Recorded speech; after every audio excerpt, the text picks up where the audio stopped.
O vídeo já vai começar, mas antes, não se esqueça de se inscrever e ativar as notificações. Expor o Salmo 5, eu peço que você abra a sua Bíblia comigo, neste precioso Salmo de Davi, Salmo 5.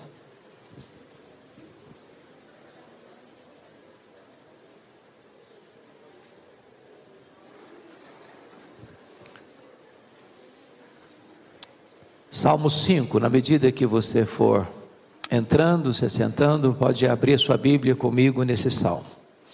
Eu vou ler, vocês me acompanhem na leitura, por gentileza.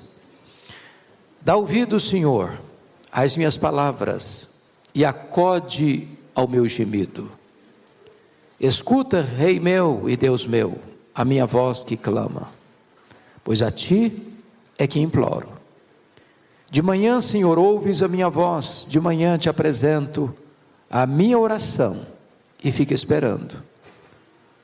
Pois Tu não és Deus que se agrade com a iniquidade, e contigo não subsiste o mal. Os arrogantes não permanecerão à Tua vista. Aborreces a todos os que praticam a iniquidade. Tu destróis os que proferem mentira. O Senhor abomina ao sanguinário e ao fraudulento.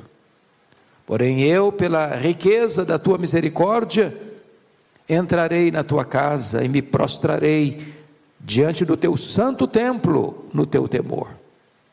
Senhor, guia-me na Tua justiça, por causa dos meus adversários. Endireita diante de mim o Teu caminho, pois não tem eles sinceridade nos seus lábios. O seu íntimo é todo crimes, a sua garganta é sepulcro aberto, e com a língua lisonjeiam. Declara os culpados, ó Deus, caiam por seus próprios planos, rejeita-os por causa de suas muitas transgressões, pois se rebelaram contra Ti. Mas regozijem-se todos os que confiam em Ti, folguem de júbilo para sempre, porque Tu os defendes, e em Ti se gloriem os que amam o Teu nome, pois Tu, Senhor, abençoas o justo, e como escudo o cercas da Tua benevolência. Amém? Bom, eu quero tratar hoje com vocês nesse salmo, acerca da diferença entre o justo e o ímpio. O contraste que esse salmo apresenta entre o justo e o ímpio tem a ver com a posição de ambos, com o caráter de ambos e com o destino de ambos. Posição, caráter e destino. O justo e o ímpio estão em polos opostos nesses três aspectos. Este salmo é um salmo de Davi, vocês bem sabem que ele está no primeiro livro do Saltério, que foi dividido em 5 livros. Esse primeiro livro do Saltério, do Salmo 1 ao 41, todo ele foi escrito por Davi. E este é uma espécie de apelo de Davi ao seu Senhor. Então, eu gostaria de olhar 3 aspectos aqui nesse salmo. Primeiro, uma súplica ao Senhor. Segundo, uma vindicação da justiça divina. E terceiro, uma sujeição ao Senhor. Então, com a Bíblia aberta aí comigo, vamos à exposição do salmo. Uma súplica ao Senhor. Isso está nos versos 1 a 3. Ele começa esse salmo, primeiro, mostrando como orar. Como orar. E aqui tem 2 tipos de oração. Veja você, dá ouvido, Senhor, às minhas palavras e acode ao meu gemido. Então tem 2 orações ensinadas aqui. Primeiro, a oração articulada, a oração com palavras, a oração onde você conversa com Deus, você fala com Deus. Mas a segunda oração que ele mostra é a oração inarticulada, é a oração solfejada, É oração que não tem palavras, apenas gemidos. Mas o que ele pede: dá ouvido, Senhor, às minhas palavras e acode ao meu gemido. Eu não sei quanto a você, mas tem hora que você ora sem palavras. Tem hora que as palavras não brotam, que o discurso não chega, que os arrazoados não se expressam. Há momento que a sua oração não passa de um gemido. E eu gostaria de relembrar a você, por exemplo, uma das orações mais importantes registradas na Bíblia, a oração de Ana. Ela estava balbuciando, não tinha voz, não tinha palavras articuladas, só os seus lábios mexiam, mas não ouvia voz nenhuma. Mas quando ela vai expressar o que significa isso, ela diz: eu estou derramando a minha alma. Então tem hora que você derrama a alma na mais fervente oração e nenhuma palavra saiu dos seus lábios, apenas gemidos do seu coração. E Deus não só escuta a oração, Deus acode os gemidos. Eu concordo com Charles Haddon Spurgeon quando ele disse o seguinte: as palavras não são a essência, mas apenas a roupagem da oração.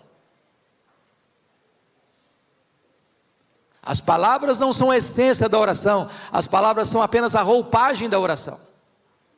E é isso que Davi está expressando aqui: como orar, com palavras e com gemidos. Segunda pergunta a fazer esse verso é: a quem orar? A quem orar? Primeiro é como orar, segundo, a quem orar? Olha o verso 2 comigo: escuta, Rei meu e Deus meu, a minha voz que clama, pois a ti é que imploro. Oração é um exercício religioso, espiritual, que todas as denominações do mundo praticam. Todas. Há pessoas que se prostram diante de uma árvore e fazem oração a uma árvore. Outras se prostram diante do sol e oram ao sol. Eu nunca me esqueço, quando eu estava uma vez de férias, e eu me acordei bem cedinho, porque o meu principal programa em férias é levantar bem cedo, ver o sol nascer, se for em praia, caminhar pela areia. E para minha surpresa, quando eu me levantei, tinha uma moça adorando o sol. E eu fiquei curioso com aquilo.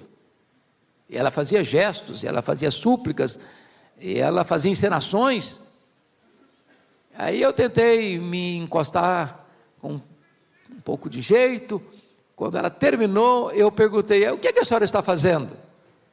Ela disse: eu estou adorando o astro rei. E eu disse: eu também adoro, mas deixa eu dizer, sabe quem eu adoro? Eu falei: não sei. Eu adoro aquele que criou o sol, maior que o sol. E aí eu comecei a falar para ela do nosso glorioso Deus. Davi não só ora com palavras e gemidos, ele sabe para quem ele está orando. E a coisa mais importante aqui, irmãos, que eu quero destacar, é que ele ora ao Deus da aliança. Ele não ora apenas ao rei e Deus, embora Deus é rei, ele é Deus de fato, mas ele diz: escuta, rei meu. Você não está se dirigindo apenas a uma divindade poderosa, onipotente, você está se dirigindo a quem é seu rei, seu Deus, o Deus da aliança. Isso faz toda a diferença na oração. É como Davi no Salmo 23 vai expressar: o Senhor é o meu pastor. Ele não é pastor apenas, ele não é apenas Senhor, ele é o meu pastor, ele é o meu rei, ele é o Deus da minha vida. Ele tem intimidade com Deus. Você não se aproxima a uma divindade estranha e distante, você se aproxima daquele que é o seu Deus, é o seu rei, você fala com ele, você tem intimidade com ele. É isso que Davi está ensinando nesse versículo 2. Primeiro, como orar. Segundo, a quem orar. Terceiro, quando orar. Olha o verso 3 comigo. De manhã, Senhor, ouves a minha voz, de manhã te apresenta a minha oração e fica esperando. Então, veja você, o que significa de manhã? É claro que não existe hora sagrada, né? Você não pode afirmar que se você orar no horário tal, essa oração é mais ouvida que se você orar num outro horário. Você não pode afirmar que tem geografia sagrada. Se você orar aqui no templo, é mais sagrado do que você orar no seu quarto, ou no seu carro, ou num monte, ou num vale. Deus é Deus do monte, Deus é Deus do vale, Deus é Deus de longe, Deus é Deus de perto, Deus é Deus do templo e Deus é Deus da sua casa. Então não tem geografia sagrada. Terceiro, não tem gesto sagrado. Orar de pé, Deus escuta mais do que orar assentado? Se você se ajoelhar, a sua oração fica mais aceitável a Deus do que se você orar de pé? Se você orar deitado, vale também? Ou você tem que levantar para orar? Só vale ajoelhado ou sentado ou de pé? Não tem postura sagrada. Quando o Espírito Santo foi derramado lá em Atos 2, como é que as pessoas estavam quando o Espírito Santo caiu sobre eles, veio sobre eles? Estavam ajoelhados? Estavam de pé? Não, estavam sentados. Um judeu não orava sentado, estavam sentados. Não tem postura sagrada. Porém, quando Davi diz assim: de manhã, Senhor, ouves a minha voz, de manhã te apresento a minha oração, o que ele está querendo dizer com isso? Ele está querendo dizer com isso que Deus era a prioridade na sua agenda, que falar com Deus era o primeiro compromisso da agenda dele, de que Deus vinha antes dos interesses dele, dos compromissos dele, das ações e atividades dele. E certamente, como rei que era, ele devia ter uma agenda muito intensa, uma pauta muito grande, demandas enormes, questões urgentes. Mas quando ele apresenta que de manhã ele apresenta a sua oração, ele está dizendo: Deus ocupa o primeiro lugar no meu coração, Deus está no topo da minha agenda. Isso levou Lutero a dizer o seguinte: quem não ora bem, não trabalha bem. Lutero dizia: se eu não dedicar dentro da minha agenda a primeira hora para a oração, eu perco o restante do dia. Então, o que o texto está mostrando para nós é que Deus vem primeiro do que pessoas, Deus vem primeiro que coisas, o reino de Deus vem primeiro que os meus interesses. Mas tem uma outra coisa aqui que eu acho magnífica nesta oração, né? O Spurgeon dizia o seguinte, olha que frase impressionante do Spurgeon: a oração deve ser a chave do dia, e a oração deve ser a fechadura da noite. A oração abre o dia, a oração fecha a noite. Deus está no começo, Deus está no fim. Você é o sanduíche entre Deus, que começa o dia com Ele, termina o dia com Ele. Mas vejam vocês, por gentileza, uma quarta verdade aqui, que é: qual é a atitude que você deve ter depois que você ora? E o versículo 3, na parte B, está escrito assim: e fico esperando. Porque às vezes a gente ora meio atabalhoadamente, não é verdade? O Dwight Lyman Moody dizia o seguinte, que tinha dia que ele estava tão cansado, que ele chegava para dormir, e disse: Senhor, boa noite, eu vou dormir.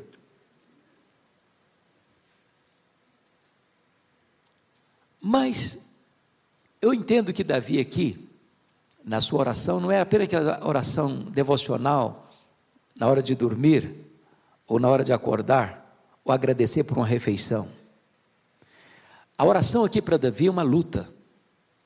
Se você olha o contexto, ele está sendo atacado, ele está sendo perseguido.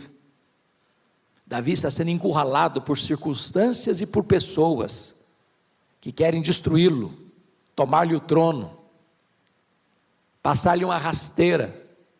E o contexto básico aqui é da conspiração de Absalão, seu próprio filho, que está formando um exército rival, que está trabalhando nos bastidores para derrubá-lo, para matá-lo e para assumir o trono. Então a oração de Davi aqui é uma espécie de oração de guerra, de luta espiritual. E ele está dizendo que você não apenas ora, você aguarda a resposta. É como Abacuque, que ora e sobe para a torre de vigia, esperando o que Deus vai falar, querendo saber a resposta que Deus vai dar. Porque se você está de fato entendendo o que é oração não é apenas alguma coisa que faz bem, me deixa mais calmo, não é uma terapia para acalmar os vendavais da minha alma, não é apenas para eu me sentir melhor. Quando você ora, você está entrando numa batalha, você está unindo a fraqueza sua com a onipotência de Deus, você está conectando o altar da terra com o trono do céu. Oração, irmãos, à luz da Bíblia, é a arma mais poderosa que existe neste mundo, porque Deus, sendo soberano, e Ele Ele escolheu agir mediante a oração da sua igreja. Nada tendes, porque nada pedis. Pedi e dar-se-vos-á.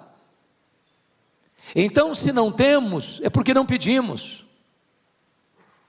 E a oração, ela está ligada a qualquer área da vida, ao nascimento, à morte, ao trabalho, ao lazer, à família, à conjuntura política,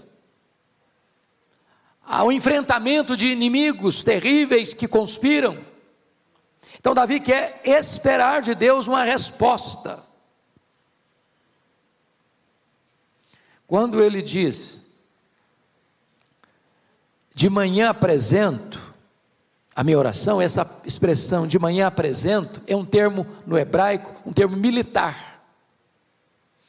E esse termo significa o seguinte: eu ordeno de manhã as minhas orações, pondo-as em ordem de batalha. É como se Davi fosse um comandante em chefe, e as orações que ele vai apresentar a Deus, fosse a estrutura do exército que ele vai usar nessa luta. É por isso que ele fica esperando, porque quando você ora, Deus ouve, Deus responde. Quando ele diz eu fico esperando, é porque quando ele ora, ele não tem toda a estratégia, ele não tem toda a sabedoria, ele não tem todo o conhecimento, ele não conhece na curva e não enxerga no escuro. Quando ele fica esperando, ele diz: meu Deus, eu preciso de direção, eu preciso de caminho certo a seguir, de decisão certa a tomar. É isso que ele está dizendo, eu fico esperando.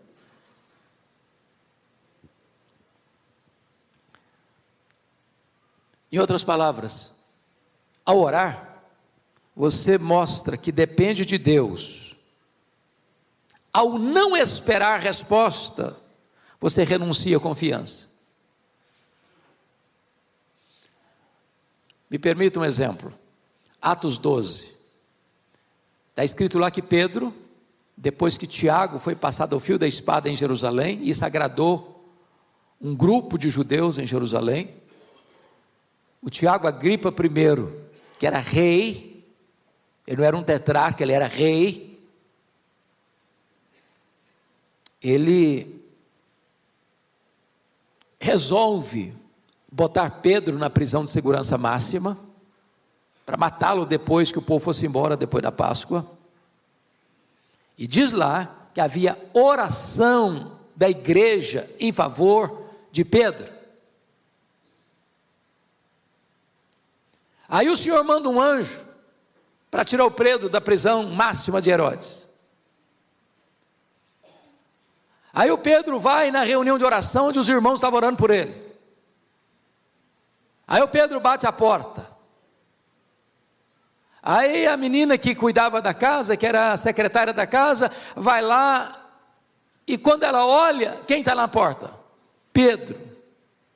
Ela ficou tão impressionada que ela não mandou Pedro entrar não abriu a porta não, correu lá e falou, o Pedro está aí fora. Não, você está maluca? Não, o Pedro está preso. Por que vocês estão orando? Para Deus livrar o Pedro da prisão. Às vezes a gente ora, mas não crê que Deus vai responder e responder rápido. Tem oração que Deus demora para responder, é o tempo dele, mas tem hora que ele responde na tampa. Então, quando oramos, temos que ter essa postura de confiar que Deus vai atender a oração. Eu fico o quê? Esperando. Eu fico na brecha, eu fico na torre de vigia. Fica aguardando o retorno de Deus. Então, primeiro ponto é uma súplica ao Senhor. Agora vamos para o segundo ponto da exposição desse salmo, que é uma vindicação da justiça divina. Eu disse para vocês que Davi está fazendo essa oração num contexto de batalha, de guerra. E o enfrentamento é nada menos do que o filho dele. Então agora Davi vindica a santidade do nome de Deus. Primeira coisa, veja você, Deus não tem prazer no iníquo. Versículo 4, parte A, pois tu não és Deus que se agrade com a iniquidade. Então só vamos parar um pouquinho para pensar no caráter de Deus. Quem é Deus? Deus é luz, Deus é santo, Deus é justo. Então Deus não se agrada, Deus não tem prazer, Deus não se deleita, Deus não aprova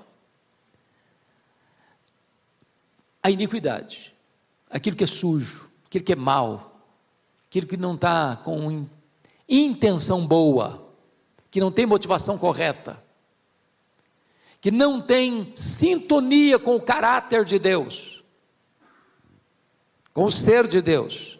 Então, que Davi está dizendo que Deus não tem prazer no iníquo.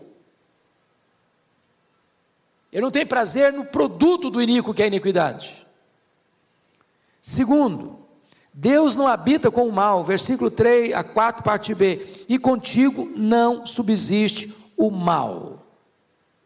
Ou seja, eu não posso estar, estou falando de oração, eu não posso estar com Deus, na presença de Deus, e Deus deleitando em mim, e eu me deleitando em Deus, vivendo eu na prática do mal, da iniquidade. Se observar iniquidade no coração, o Senhor não me ouvirá. Os nossos pecados fazem separação entre nós e Deus. Então oração não é tanto um discurso bem elaborado para Deus. A parte mais importante da oração não é nem o que falamos, é quem somos.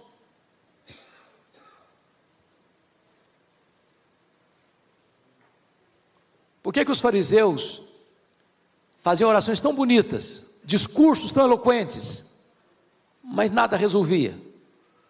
Porque para eles a oração era um discurso. Aliás, eles discursavam diante do espelho, falando, não para Deus, para eles mesmos, rasgando elogios desabridos a eles mesmos.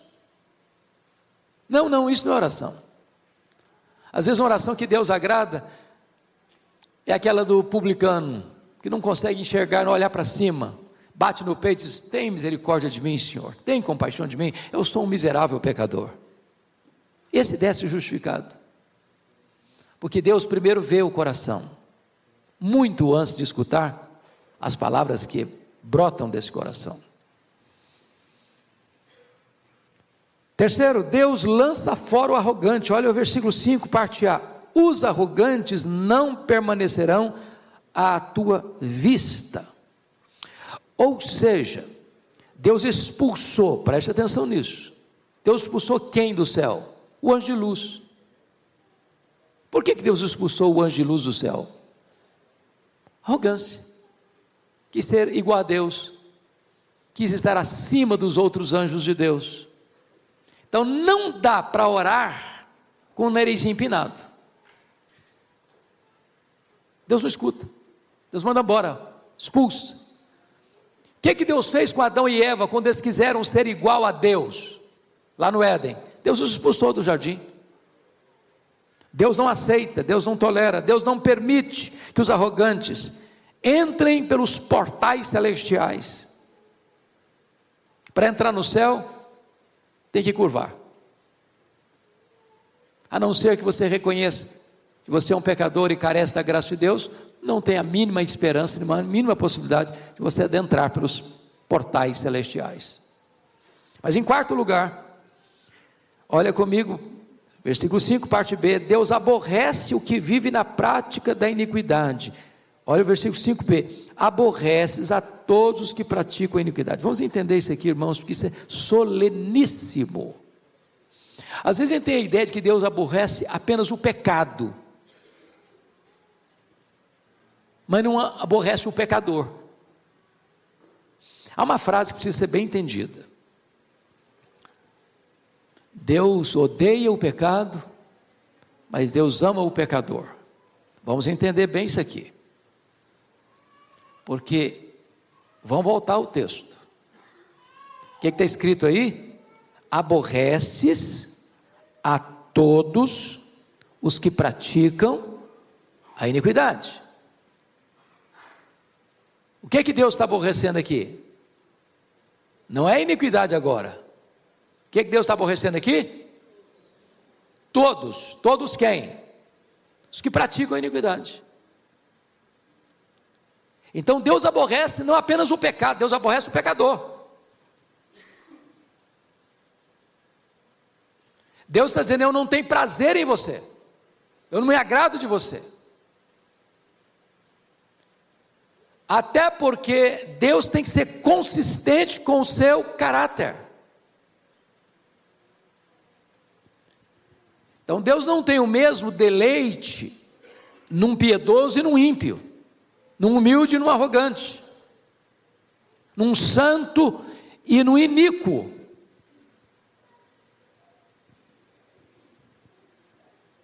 Porque pode ser que a pessoa entenda: bom, eu posso fazer o que eu quiser, eu posso ser o que eu quiser ser, eu posso fazer qualquer loucura, e Deus vai gostar de mim do mesmo jeito. Não é isso que a Bíblia está ensinando, não. É óbvio que, do ponto de vista da sua graça salvadora, Deus amou-nos, diz Paulo lá em Romanos 5, quando éramos fracos, ímpios, pecadores e inimigos. Eu pergunto a você: quando Deus amou você e ofereceu a graça salvadora a você, Deus fez isso porque viu virtudes em você? Porque você tinha virtudes e atributos que atraíram o amor de Deus por você? Não. Paulo vai dizer em Efésios 2, que nós estávamos prisioneiros de 3 inimigos: do diabo, do mundo e da carne. Como é que nós estávamos? Nós estávamos perdidos, mortos, escravos do pecado. Nós estávamos depravados, seguindo a vontade da carne e dos pensamentos, e nós estávamos condenados, éramos filhos da ira, mas Deus nos deu vida juntamente com Cristo. Pela graça sois salvos. Isso é um fato. O que Davi está falando é outra coisa agora. Você conhece a Deus. E agora você escolhe viver na prática da iniquidade. Você é um feitor da iniquidade. Você é um laboratório de iniquidade.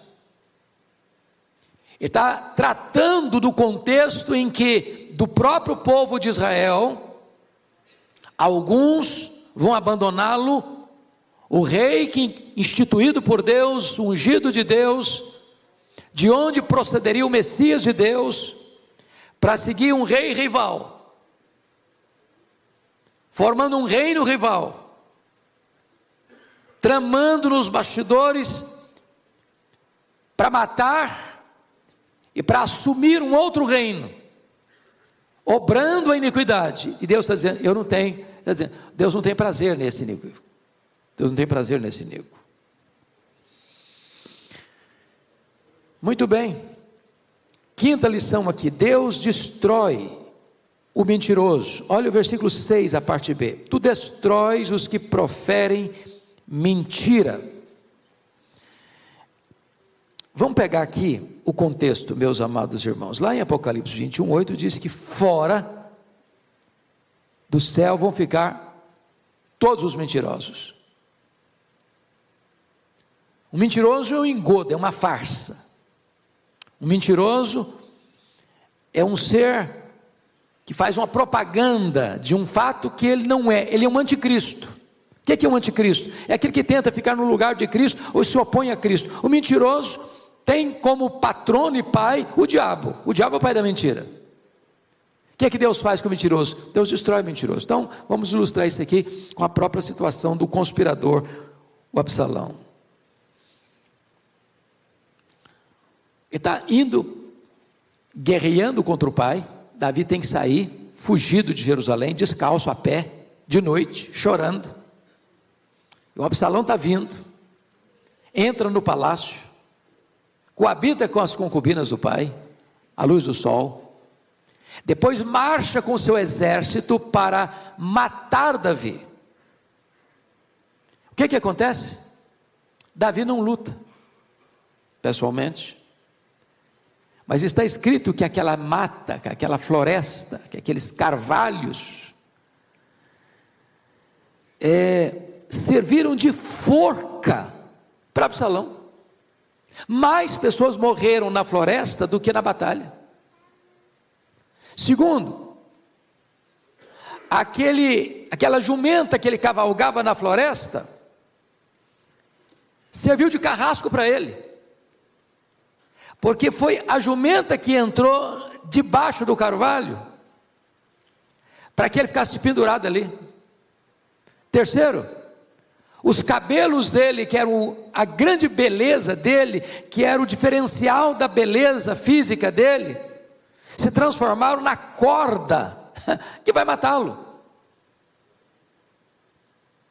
Ou seja, quando você lê o conjunto, você começa a perceber que aquilo que parecia ser vantagem para ele, Deus transforma em ruína para ele. Porque basta um estalar de dedos, Deus destrói o mentiroso. Não dá para lutar contra Deus e prevalecer. Mas veja você em sexto lugar, Deus abomina o sanguinário e o fraudulento. Olha o versículo 6, a parte B. O Senhor abomina ao sanguinário e ao fraudulento. Você nota aqui que 2 mandamentos da lei de Deus foram infringidos aqui. O que é o sanguinário? Não matarás. O que é o fraudulento? É o não furtarás. A quem que Deus abomina? Ao que tira a vida do outro e ao que surrupia os bens do outro. O que Deus se importa? Deus se importa com o caráter. Deus se importa com a vida. Então, se a oração é você se achegar a Deus com palavras, com gemidos. Se a oração é você fazer a sua oração e ficar esperando a resposta. Se Deus se deleita em você, escuta você e responde você. Por outro lado, aqueles que escolhem um outro caminho, da rebeldia e da desobediência, em vez de terem respostas de Deus, direção de Deus, proteção de Deus, eles encontram em Deus um fogo destruidor. Prestemos atenção aqui. Às vezes as pessoas, nessa questão da batalha, houve um movimento de batalha espiritual no Brasil, onde isso cresceu muito, e muitas distorções, muitos erros, muitos equívocos foram cometidos no ensino. E as pessoas começaram a falar mais do diabo do que em Jesus.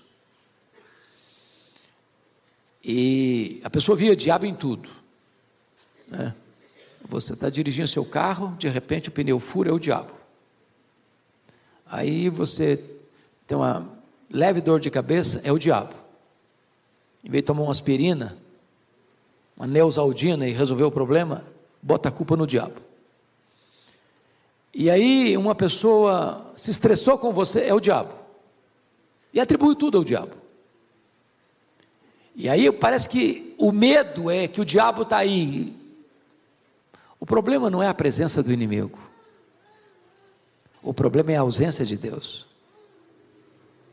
Nosso maior perigo não é que o diabo... Você acha que o diabo gosta de você? Alguma vez ele gostou de você? Alguma vez ele teve boa intenção com você? Alguma vez ele deixou de estar furioso contra você? Alguma vez ele deixou de tramar contra você? Isso é um fato. Tem pessoas que dizem, olha, eu estou muito preocupado com você, o diabo está querendo te pegar. Eu falo, mas é claro que está querendo me pegar. É claro. Fica de olho, o diabo não gosta de você. Não é claro que ele não gosta de você, ué. Se gostasse é que eu estava encrencado. O ponto é, Deus está comigo. Estando o Senhor à minha direita, eu jamais serei abalado. Ainda que eu passe pelo vale da sombra da morte, eu não temerei mal nenhum, porque tu estás comigo. Eis que eu estou convosco todos os dias, até a consumação dos séculos. É a presença de Deus. É a presença de Deus. Agora, o que afasta a presença de Deus da gente? Ou o que nos afasta da presença de Deus? O pecado. É disso que ele tratou aqui, dos versos 4 ao verso 6. Então vamos ao último ponto desse salmo, que é uma sujeição ao Senhor. Agora você vai ver comigo, no versículo 7, que ele vai reverter o quadro. E o que tem no comecinho do versículo 7? Uma conjunção adversativa. O que é uma conjunção adversativa? Você apresentou um quadro, agora você vai mostrar o outro lado da moeda. Ele diz, porém eu, pela riqueza da tua misericórdia, entrarei na tua casa e me prostrarei diante do teu santo templo, no teu temor. Então vamos entender algumas coisas aqui, meus amados irmãos. Primeiro, um pedido de orientação. Davi não estufa o peito com arrogante jactância. Ele não diz, eu, porém, santo homem de Deus, cheio do poder de Deus, com méritos para me aproximar de Deus. Não, nada disso. O que ele diz? Porém eu, na riqueza de quê? A tua misericórdia. O que é misericórdia? Misericórdia é lançar o coração na miséria do outro. Ele está chegando na presença de Deus, não estadiando virtudes, não fazendo propaganda dos seus predicados morais. Está chegando, rogando, carecendo da misericórdia, da rica misericórdia de Deus. Ele é um adorador que busca a casa de Deus. Ele é um peregrino que busca a direção de Deus. Ele entra e se prostra diante do seu santo templo, no temor de Deus. Se você olhar o versículo 8, Está escrito assim: Senhor, guia-me na tua justiça, por causa dos meus adversários, endireita diante de mim o teu caminho. Eu estou escrevendo agora, terminei de escrever o comentário de 1 Samuel, já comecei o comentário de 2 Samuel. E uma das coisas que eu gosto na Bíblia é de morar num livro da Bíblia. Se você morar num livro da Bíblia, um mês, todo dia, o mesmo livro, lê, relê, torna a ler, lê de novo, aquilo começa a entrar, começa a fazer sentido. Eu respeito quem gosta de ler a Bíblia assim, começa em Gênesis, termina em Apocalipse, Gênesis, Apocalipse, Gênesis, Apocalipse, Gênesis, Apocalipse, ok. O meu jeito, que eu mais gosto, é de morar num livro. E quando você mora num livro, por exemplo, 1 Samuel, você vai ver que quando Davi está pedindo isso aqui, Senhor, guia-me na tua justiça por causa dos meus adversários, você precisa começar a entender algumas coisas. Primeiro, quando Deus rejeitou Saul, Deus mandou o profeta Samuel lá em Belém, ungiu um dos filhos de Jessé como rei de Israel. É curioso isso, porque o Samuel imaginou que o que tinha mais assim, jeito, traquejo, cancha para ser rei, era o mais velho, o Eliabe, um cara bonitão, capa de revista, um cara diferenciado. Mas não, olha, apareça, não, só tem casca, só tem verniz. Por trás desse guarda-roupa todo tem um coração covarde. E aí, o caçula que foi escolhido, o Davi. Davi era um jovem, ele devia ter uns 20 e poucos anos, ou 20 anos nessa época. Aliás, ele tinha menos de 20 anos, corrigindo. Com que idade Davi começou a reinar? 16 anos foi a unção. Quando ele começou a reinar? Quantos anos ele tinha? Começou a reinar lá em Hebrom. 30 anos. 30 anos. Sabe quantos anos o Davi viveu fugido, correndo do Saul? Mais de 10 anos. Mais de 10 anos. Para lá, para cá. Não tinha lugar para ele. Se tinha cidade, o Saul ia lá com um exército atrás dele. Aí ele fugia, se escondia numa caverna. Aí a caverna não estava segura mais. Aí ele fugia para o deserto estava seguro mais. Porque além do exército, você sabe que sempre tem gente que quer ganhar vantagem de quem está no poder e não tem escrúpulo. Então os ifitas, por exemplo, entregaram Davi, falaram: Davi está aqui na nossa região, vem cá que agora você pega o cara. Então o Davi ficou tão desesperado, tantas vezes, 10 anos, gente, 10 anos fugindo, todo dia, tinha paz o homem. Ele chegou a ponto de, no começo, buscar refúgio lá entre os inimigos, e quando ele percebeu a bobagem que ele tinha feito, ele teve que se fingir de doido, para fugir, fugiu para a caverna. Depois a situação estava tão crítica, que parecia que não tinha mais por onde fugir, não tinha mais caverna para esconder, não tinha deserto mais para esconder. Ele foi buscar asilo político lá entre os filisteus, e quase que se enrasca lá. Quando ele está orando essa oração do versículo 8, Senhor, guia-me pela tua justiça, por causa dos meus adversários, meu Deus, eu não tenho mais estratégia, não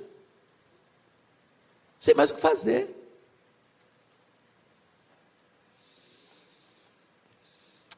Você não se sente assim às vezes? Meu Deus, o Senhor me guia, estou pisando em terreno minado, tem gente que quer me destruir,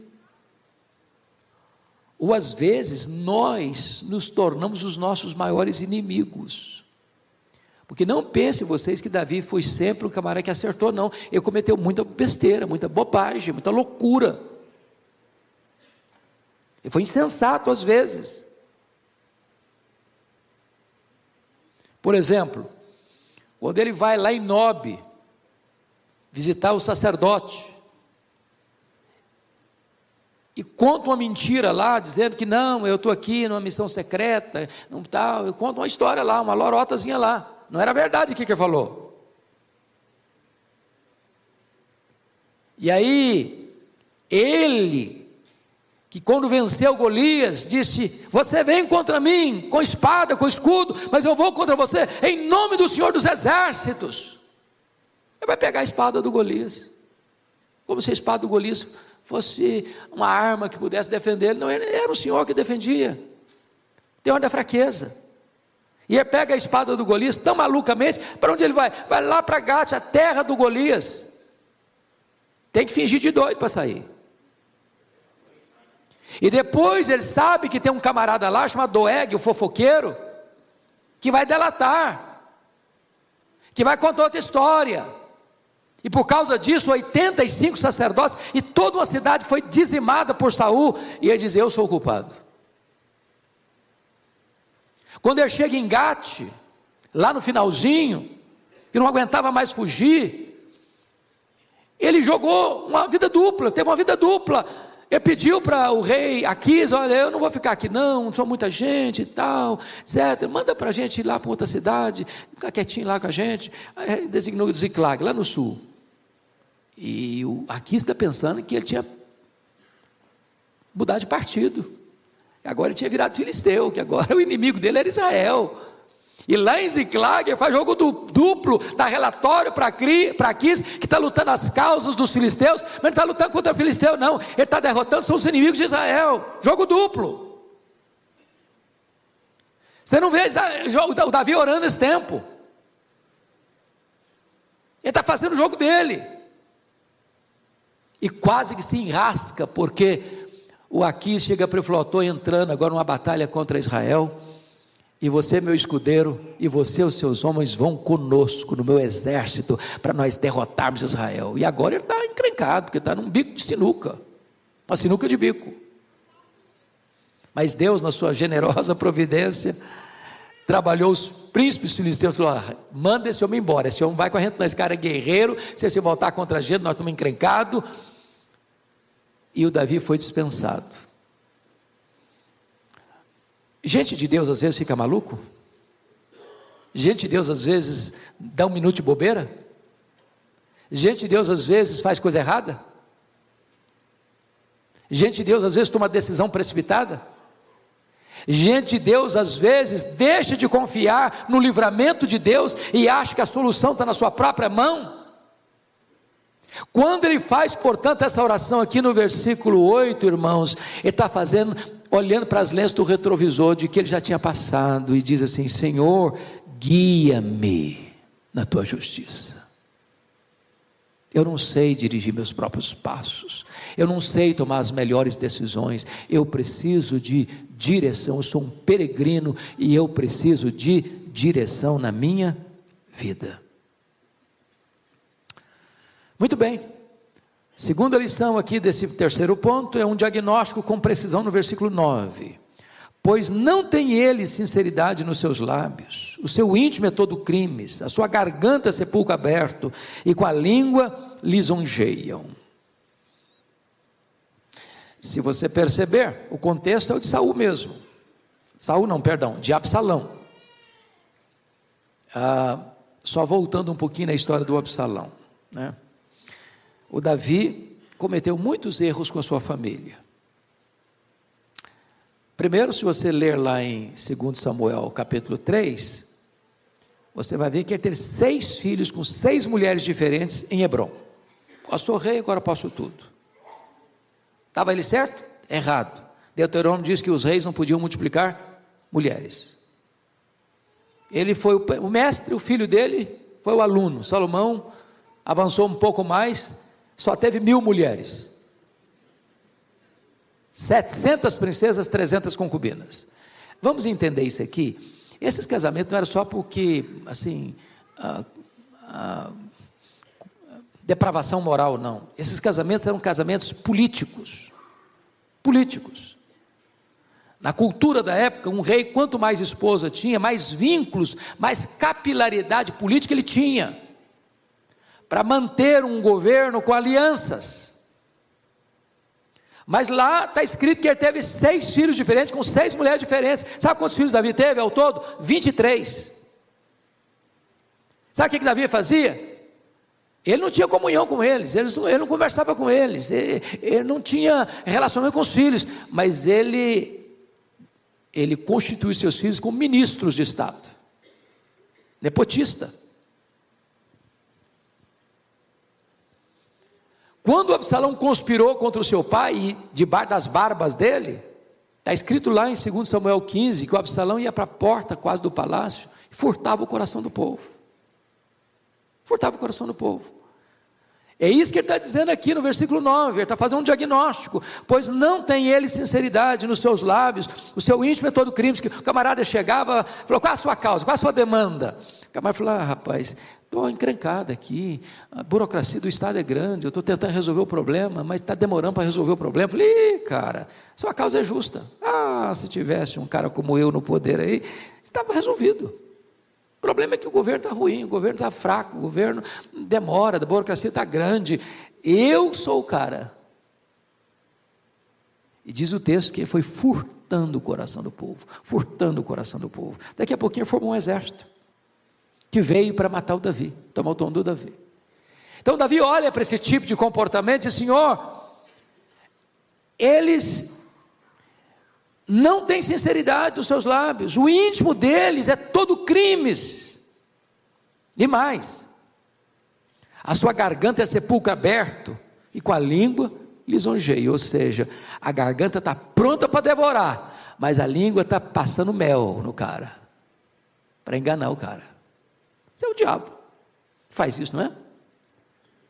Doura a pílula, enfeita o pavão, diz que o pecado é uma delícia, traz aquele banquete diante dos seus olhos, diz que você vai ser muito feliz, que você vai ser muito honrado, que você vai ser igualzinho a Deus, e quando você cai na esparrela, você percebeu que já tarde demais, aí o fracasso chega.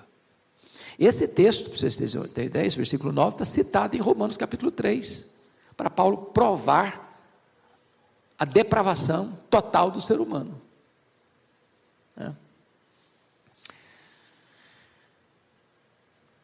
Se você perceber,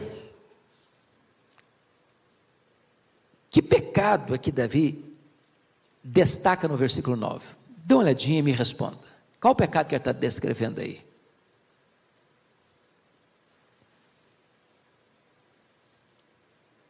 Alguém já chegou à conclusão? Qual o pecado que ele está descrevendo aí? Pecado da língua. Olha aí. Pois não tem ele sinceridade nos seus lábios. O seu íntimo é todo crime. A sua garganta é sepulcro aberto. Sua língua lisonjeia. Então ele está usando 3 palavras aí: lábios, garganta e língua. O que ele está dizendo é que os lábios, mais a garganta, mais a boca, se combinam para esconder os desígnios de quê? Do coração. A palavra do versículo 9, lisonjeiam, essa palavra também, ela é traduzida em outras versões para difamador, difamam. Então, o que é o difamador? O lisonjeador e o difamador. O cara chega para você e rasga a seda, te bota lá nas nuvens, te elogia, e depois que você caiu na esparrela, ele te arrebenta, ele te destrói, ele difama. A mesma pessoa que lisonjeia é a mesma que difama. A mesma que bota a escada para você estar lá no alto, tira a escada para você cair. E Davi está, de certa forma, fazendo esse diagnóstico com precisão. Mas aí, terceiro lugar, um pedido de retribuição no versículo 10. Declara os culpados, ó Deus, caiam por seus próprios planos, rejeita-os por causa de suas muitas transgressões, pois se rebelaram contra ti. 2 coisas aqui, meus irmãos. 2 coisas aqui. Essa é uma oração imprecatória. Hoje, no tempo da graça, nós oramos de uma outra maneira. O que é que nós oramos? Oramos para Deus abençoar os nossos inimigos. Você vence o mal com golpes de bondade. Você não retribui o mal com o mal, mas você paga o mal com bem. Porém, é preciso entender isso aqui. Davi não está aqui pedindo vingança pessoal. Davi está aqui reivindicando a santidade de Deus.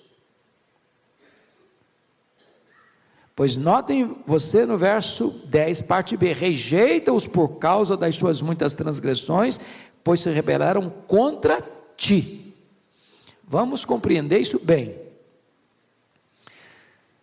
Se você não ler e não entender isso, você não vai entender 1º e 2 Samuel. Não é uma questão de Davi. Quem está por trás de Davi? Quem constitui Davi? A quem Davi representa? O que Davi significa? Para quem Davi aponta? A promessa da aliança descrita lá no capítulo 7 de 2 Samuel é que Davi seria o rei que suscitaria dentro da sua descendência, por isso Jesus chama de filho de Davi, o Messias.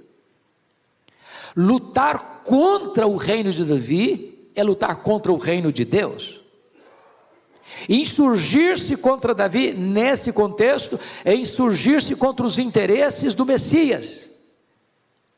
Quando essas pessoas estavam trabalhando para derrubar Davi e formar uma outra dinastia, depois de Deus ter prometido que da dinastia de Davi nasceria o Messias, essas pessoas fariam a obra do anticristo. E é desta maneira que Davi está reivindicando o quê? A santidade de Deus. É contra ti, Senhor, não é contra mim, é contra ti que estão lutando. E pelo nome de Deus você e eu precisamos ter zelo. Quando uma pessoa blasfema do nome de Deus, você tem que ter zelo do nome de Deus. Quando hoje todos os órgãos da sociedade contemporânea nossa parecem estar na contramão da vontade de Deus, conspirando contra Deus, zombando da palavra de Deus, escarnecendo os valores de Deus, desonrando a santidade de Deus, você e eu precisamos resistir a isso e lutar, reivindicando a santidade do nome de Deus. É isso que Davi está fazendo aqui. Não é vingança pessoal, é zelo pela santidade de Deus. Muito bem, vamos ao penúltimo ponto. Uma alegria com robusta motivação. Veja você mais uma vez a conjunção adversativa do verso 10, do verso 11. O que está escrito aí? Mas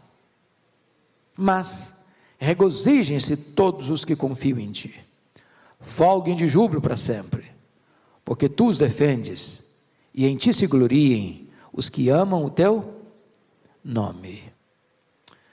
Louvado seja Deus.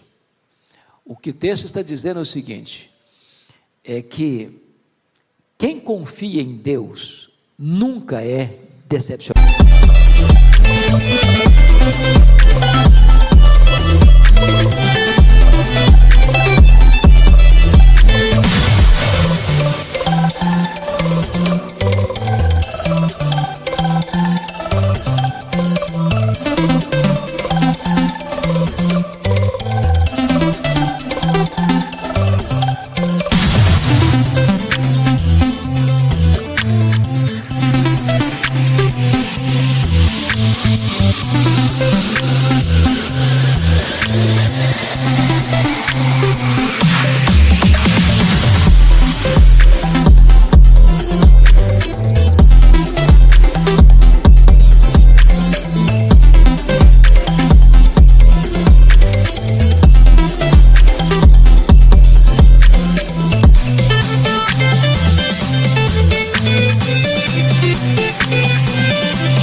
Quando eu me decepciono, é quando eu tiro os olhos de Deus.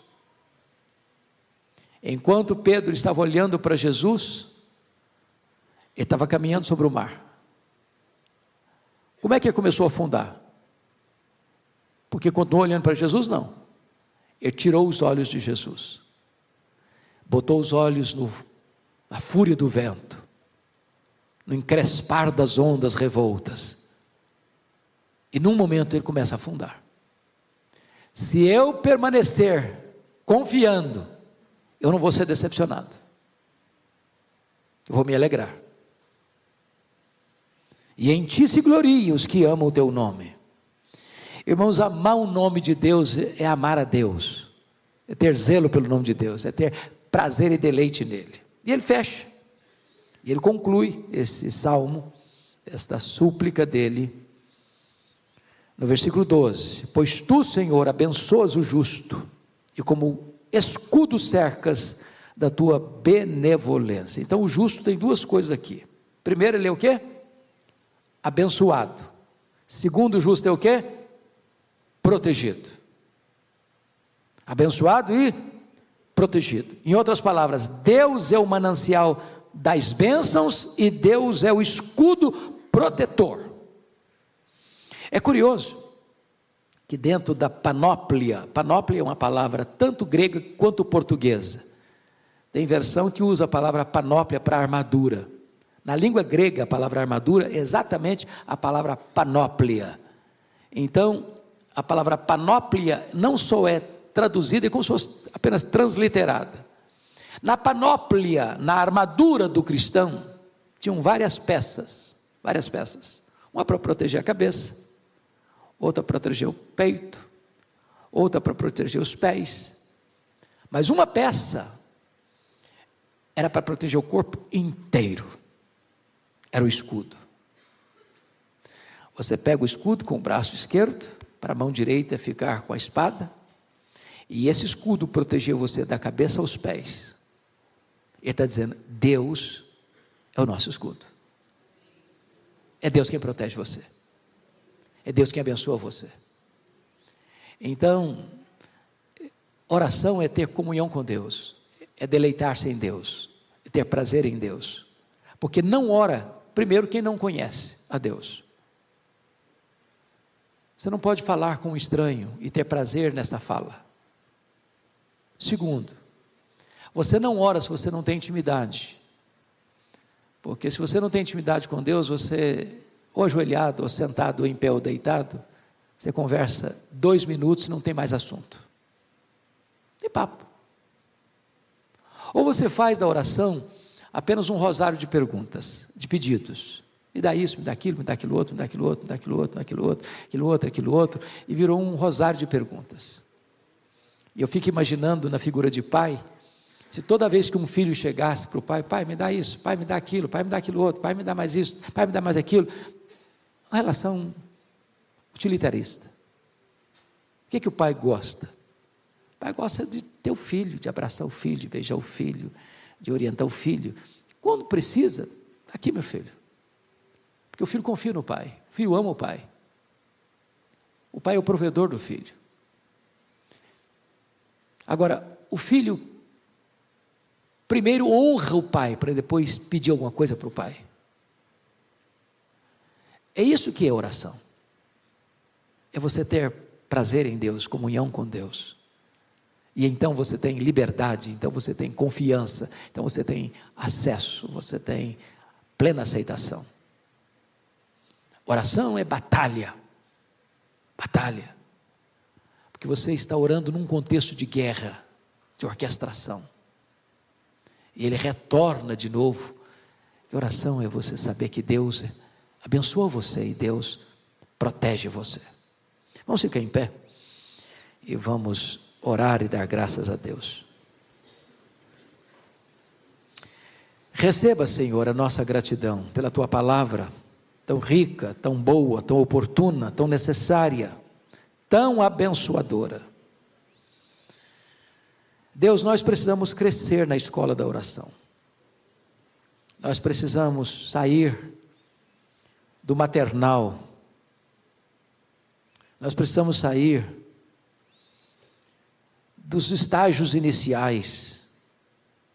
Nós precisamos avançar no entendimento do que é oração, como orar, por que orar, a quem orar, o que pedir, o que agradecer, o que entender. Ajuda-nos, Deus, a ter esse discernimento.